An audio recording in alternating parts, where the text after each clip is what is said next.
નમસ્કાર વિદ્યાર્થી મિત્રો, વિમળા વિદ્યાલય ઓનલાઈન ક્લાસીસમાં તમારું સ્વાગત છે.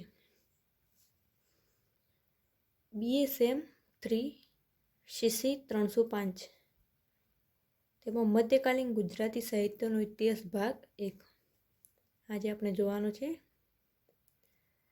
તેની જૈન યુગની કૃતિઓ જે 7 આપેલી છે તેમાં શ્રી સ્થૂલીભદ્ર ફાગુ આજે જોઈશું. તો જૈન યુગની કૃતિઓ છે, તો તેના કરતા જીન પદ્મસુરી છે, તેના કરતા છે જીન પદ્મસુરી.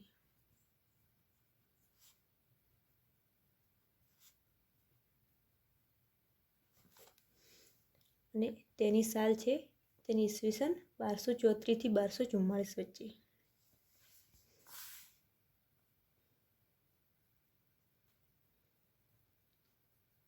ઈસવીસન 1234 થી 1244 વચ્ચે તેની રચના થાય છે. આમ પરીક્ષામાં પ્રશ્ન પૂછાય કે શ્રી સ્થૂલીભદ્ર ફાગુનો પરિચય આપો અથવા કૃતિની સમીક્ષા કરો. તો આ રીતે પ્રથમ ટાઇટલ આપવાનું અને બાજુમાં રીતે કર્તાનો ઉલ્લેખ કરવાનો અને ઈસવીસનનો. ત્યારબાદ આ કૃતિની સમીક્ષા કરવાનું સ્ટાર્ટ કરવાનું અહીંથી. તો જોઈએ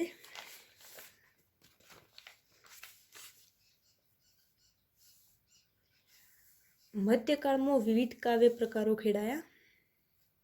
આ તેની ભૂમિકા છે કે મધ્યકાળમાં વિવિધ કાવ્ય પ્રકારો ખેડાયા. તેમાં રાસ પછીનો મહત્વનો કાવ્ય પ્રકાર છે ફાગુનો. મધ્યકાલીન ગુજરાતી સાહિત્યમાં ઘણા બધા કાવ્ય પ્રકારો ખેડાયા, તેમાં મહત્વનો કાવ્ય પ્રકાર છે ફાગુનો. અને આ કાવ્ય પ્રકાર જૈન તેમજ જૈનેતર બંને લોકોના હાથે ખેડાયો છે. ફાગુ કાવ્ય પ્રકાર અને આ જૈન અને જૈનેતર બંને લોકોના હાથે, લેખકોના હાથે ખેડાયો છે. સામાન્ય રીતે ફાગુમાં ફાગણ માસનો વિહાર વર્ણવવામાં આવે છે. જે ફાગુ કાવ્ય પ્રકાર હોય તેમાં ફાગણ માસનો વિહાર વર્ણવવામાં આવે છે. અને જૈન સાધુઓ ચાતુર્માસ દરમિયાન કોઈ એક જગ્યાએ સ્થિર થતા હોય છે. જે જૈન સાધુઓ છે તે ચાતુર્માસ એટલે કે 4 માસ દરમિયાન કોઈક એક જગ્યાએ સ્થિર થતા હોય છે, એટલે રોકાતા હોય છે. તેથી અહીં આચાર્ય સ્થૂલીભદ્ર અને કોશાના શૃંગાર પ્રસંગનું વર્ષા ઋતુમાં વર્ણન કરવામાં આવે છે. આ શ્રી સ્થૂલીભદ્ર ફાગુ જે કૃતિ સમીક્ષા છે તેમાં સ્થૂલીભદ્ર, આચાર્ય સ્થૂલીભદ્ર અને કોશાના શૃંગારનું વર્ણન ખૂબ સરસ રીતે કરવામાં આવે છે. તો કે સ્થૂલીભદ્ર જૈનોમાં એક મોટા આચાર્ય થઈ ગયા. જૈનોના એક મોટા આચાર્ય. તો ખાલી નોટ કરું છું કે જૈનોના આચાર્ય સ્થૂલીભદ્ર.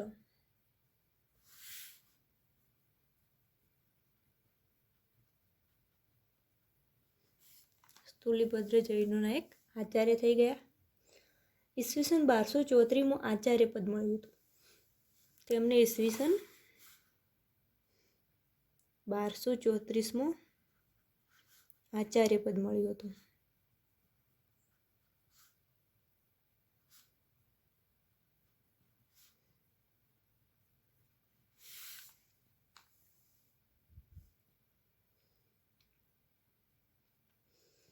તેમ કહેવાય છે કે ઈસવીસન 1244માં એમનું અવસાન પણ થયું હતું. આ વિશે કોઈ ખાસ પુરાવા મળતા નથી, પરંતુ અમુક જે પુરાવાના આધારે લેખકો કહી શકે છે કે 1234માં તેમને આચાર્ય પદ મળ્યું હતું અને 1244માં સ્થૂલીભદ્રનું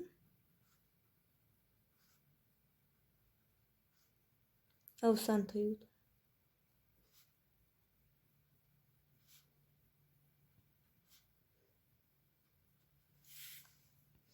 આ વિશે કોઈ ખાસ પુરાવા મળતા નથી. એ સમયે આ ફાગુની રચના થઈ હતી. સ્થૂલીભદ્ર મોટા એક આચાર્ય હતા. ઈસવીસન 1234માં તેમને આચાર્ય પદ મળ્યું હતું અને ઈસવીસન 1244માં તેમનું અવસાન થયું હતું. અને આ દરમિયાન ફાગુની રચના પણ થઈ હતી. આ વિશે કોઈ ખાસ પુરાવા મળતા નથી, પણ અમુક કૃતિના આધારે લેખકોએ તેની સાલ ગોઠવી છે. તો હવે કૃતિ ચાલુ થાય છે કે મગધ દેશની રાજધાની પાટલીપુત્ર. જે મગધ દેશ છે તેની રાજધાની છે પાટલીપુત્ર. તેમાં રાજા નંદના તેઓ મંત્રી ચટકાલને 2 પુત્રો હતા. સટકાલ. જો મગધ દેશની રાજધાની પાટલીપુત્ર, તેમાં રાજા નંદ છે. રાજા નંદના મંત્રી શકટાલ તેમના 2 પુત્રો હતા. તેમની અહીં વાત કરવામાં આવી છે. શરૂઆતમાં તો પાટલીપુત્રની જાણીતી ગણિકા કોશાના પ્રેમમાં હતા. એટલે કે આ ષટકાલના પુત્ર પાટલીપુત્ર, મગધની જે રાજધાની છે પાટલીપુત્ર, તેમાં જાણીતી એક ગણિકા હતી. તે ગણિકાનું નામ હતું કોશાના પ્રેમમાં હતા. તો યાદ રાખજો કે મગધ દેશની રાજધાની પાટલીપુત્રમાં રાજા નંદને તેઓ મંત્રી શકટાલના 2 પુત્રો હતા. અને આ પુત્ર શરૂઆતમાં પાટલીપુત્રની જાણીતી ગણિકા કોશાના પ્રેમમાં હતા. 12 વર્ષનો નિવાસ કોશાના ઘરે જ કર્યો હતો અને 12 વર્ષ સ્થૂલીભદ્રએ સુખ ઉપભોગમાં જ વિતાવ્યા હતા. જ્યારે આ ષટકાલના જે 2 પુત્ર હતા તેમનું નિવાસસ્થાન 12 વર્ષ તે ગણિકાને તેઓ જ તેમને નિવાસસ્થાન કર્યું હતું. તેમના પ્રેમમાં હતા અને તેમનું નામ હતું શૂલીભદ્ર. અને આ 12 વર્ષનો નિવાસ શૂલીભદ્રએ કોશાના ઘરે જ કર્યો હતો અને બધા સુખ ઉપભોગમાં જ વિતાવ્યા હતા. પિતાના સ્વર્ગવાસના સમાચાર મળતા સ્થૂલીભદ્રએ ગૃહગમન કર્યું. જ્યારે 12 વર્ષથી કોશાના તેઓ હતા તે દરમિયાન શૂલીભદ્રને પિતાના અવસાન થયું, સ્વર્ગવાસ થયું તેના સમાચાર મળે છે. અને આ શૂલીભદ્રએ તે સમય દરમિયાન ગૃહગમન કર્યું, એટલે કે તેઓથી નીકળી ગયા. 12 વર્ષ તેઓ રહી અને પિતાના અવસાન વખતે તે ત્યાંથી નીકળી જાય છે. અને પિતાનું મિલન ન થતાં શૂલીભદ્રના હૃદયમાં ખૂબ જ આઘાત લાગે છે. જ્યારે 12 વર્ષ ગણિકાને તેઓ રહે છે, તેમના પ્રેમમાં પડે છે, ત્યારે તેમના પિતાનું અવસાન થઈ જાય છે. અને આ 12 વર્ષ દરમિયાન તેમના પિતાને ન મળ્યાનો તેમને પસ્તાવો થાય છે. અને આ પિતાનું મિલન ન થતાં શૂલીભદ્રના હૃદયમાં ખૂબ જ આઘાત લાગે છે અને તે પસ્તાવો વ્યક્ત કરે છે. પિતાના મિલન વચ્ચે રતિ આવી. આ કારણે શૂલીભદ્ર અને તેના વચ્ચે વિરહ જન્મ્યો. 12 વર્ષથી ગણિકાને તેઓ રહ્યા છે અને તેમના પિતાનું મૃત્યુના સમાચાર સાંભળીને તે ગણિકાનું ગૃહ ત્યાગ કરે છે અને ત્યાંથી નીકળી જાય છે. આમ તેમને ઘણો બધો પસ્તાવો થાય છે પોતે પોતાના પિતાને ન મળ્યા હોવાનો, અને ખૂબ જ આઘાત લાગે છે. અને આ કારણે ગણિકા કોશા અને શૂલીભદ્રના વચ્ચે વિરહ જન્મે છે. બંને વચ્ચે વિરહ જન્મે છે.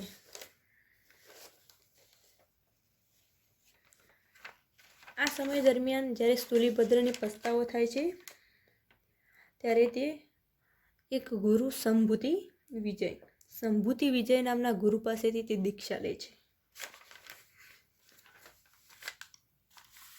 તો જોઈ લેજો, પહેલાં લખી દેજો કે રાજા નંદના પુત્ર મગધ દેશની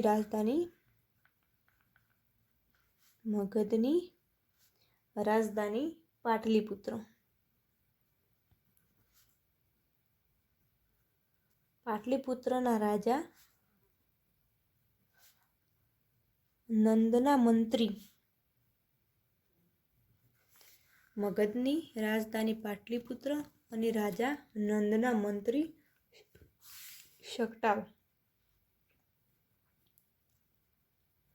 શકટાલનો પુત્ર સ્થૂલીભદ્ર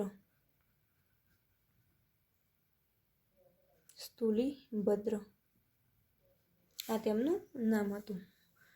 જે મગધની રાજધાની પાટલીપુત્રના રાજા નંદના મંત્રી શકટાલનો પુત્ર સ્થૂલીભદ્ર.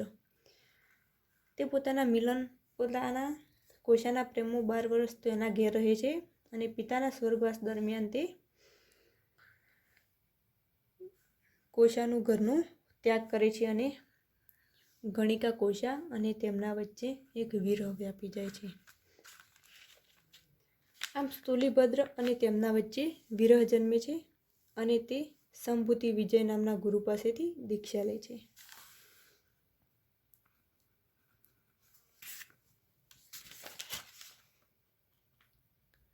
આમ સ્થૂલીભદ્ર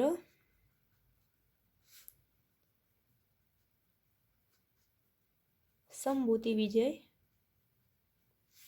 નામના ગુરુ પાસેથી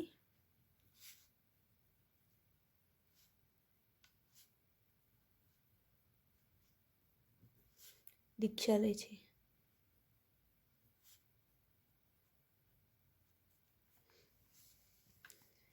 આમ તેમના બંને વચ્ચે વિરહ વ્યાપી જાય છે અને સ્થૂલીભદ્ર સંભૂતિ વિજય નામના ગુરુ પાસેથી દીક્ષા લે છે, દીક્ષા ગ્રહણ કરે છે. આમ ધર્મ અને દીક્ષા ગ્રહણ કર્યા પછી ચાતુર્માસ કોશાના ઘરમાં રહેવાની સ્થૂલીભદ્રને આદેશ આપવામાં આવ્યો હતો.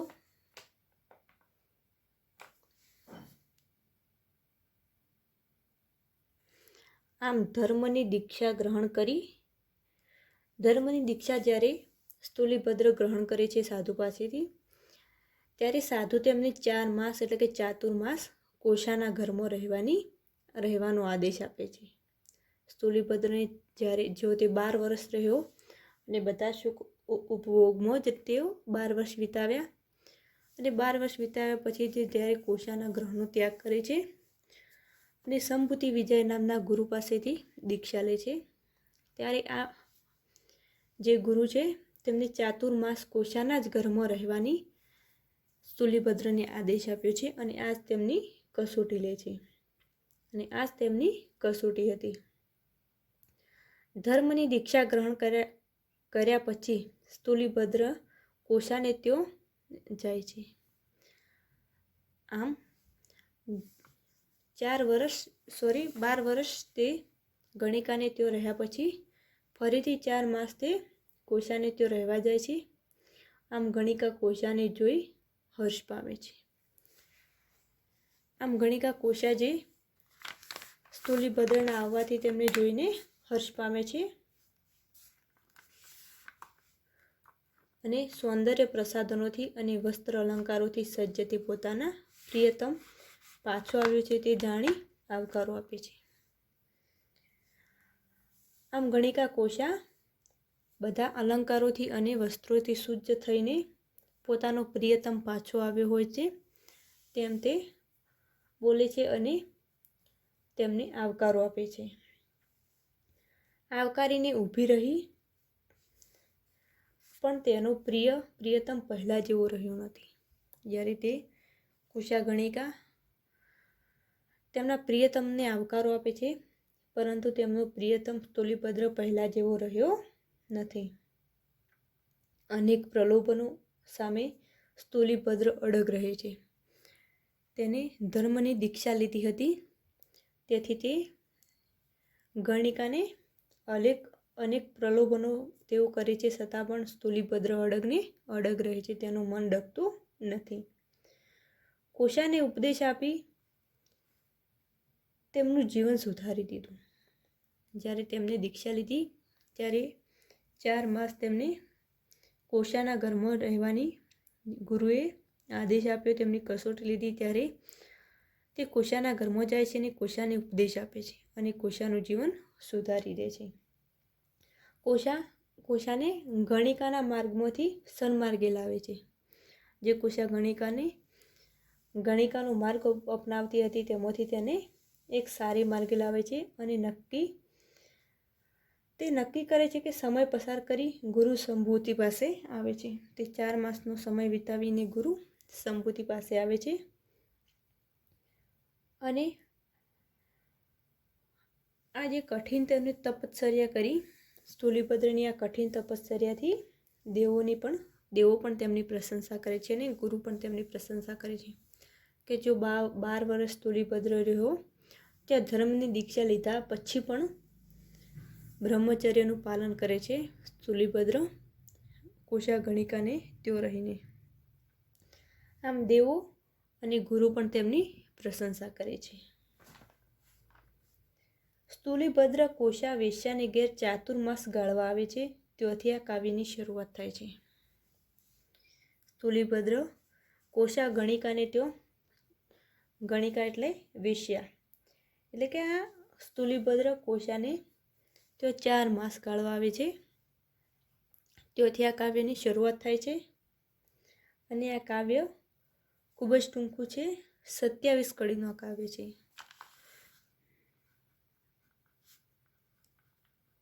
27 કડીનું આ કાવ્ય છે.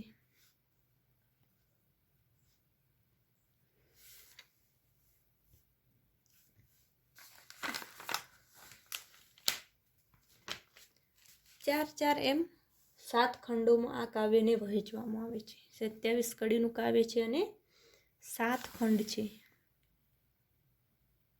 7 ખંડમાં વહેંચવામાં આવ્યું છે.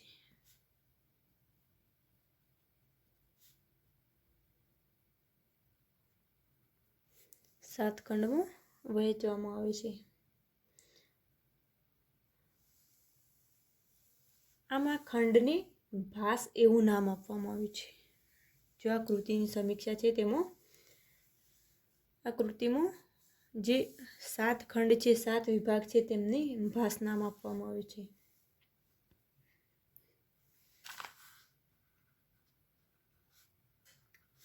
ખંડને ભાસ નામ આપવામાં આવ્યું છે.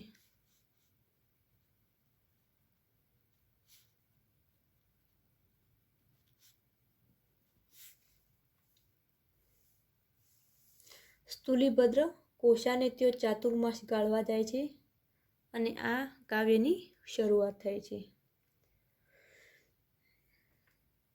તો આગળ જોઈએ.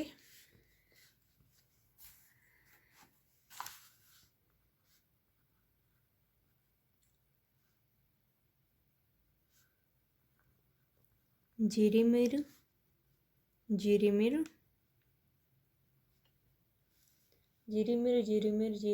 એ મેહાવરહંસતી.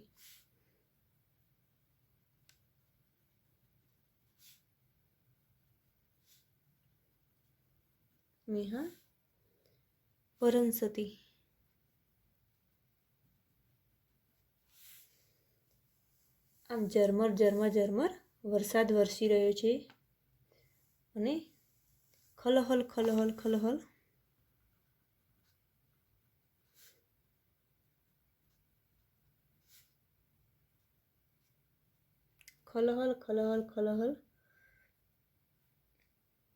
એ વહાલા વહેતી.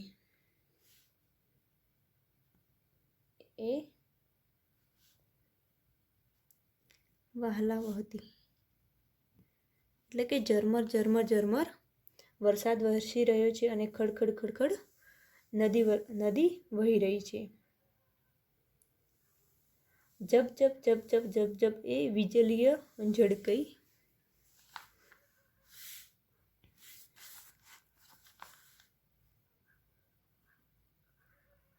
જબ જબ જબ જબ જબ જબ એ વીજળીય ઝળકઈ. એ વીજળીય ઝળકઈ. થરહર થરહર થરહર વિરહિણી જાણું કપાઈ.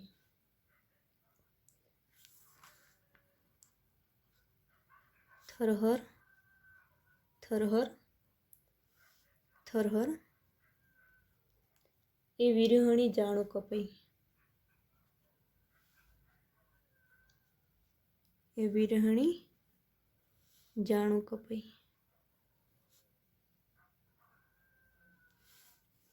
એટલે કે વીજળી ઝબકારા કરી રહી છે અને વિરહિણીઓના મન થરથર કંપી રહ્યા છે. જબ જબ જબ જબ વીજળીએ ઝળકાઈ. થરથર થરથર વિરહિણી જાણું કપાઈ. એટલે કે થરહર થરહર જબ જબ વીજળી કંપી રહી છે અને વિરહિણીઓના મન થરથર કંપી રહ્યા છે. આમ સ્થૂલીભદ્ર ફાગુનો દેશ 7 ભાગમાં વહેંચાયેલો છે અને દરેક ભાગને અલગ અલગ નામ આપવામાં આવે છે. આમાં કોશાના સૌંદર્યનું કે વરસાદનું વર્ણન આ કૃતિને એક આગવું સ્વરૂપ આપે છે. કોશાનું રૂપ. કોશા એક ગણિકા ખૂબ જ સૌંદર્યવાન હતી. તેનું આ રૂપ અને વરસાદનું વર્ણન આ કૃતિને આગવું રૂપ બક્ષે છે. અને આ ફાગુ જૈન ફાગુ કાવ્યમાં પ્રથમ કોટીનું કાવ્ય છે. આ એક ફાગુ કાવ્ય છે.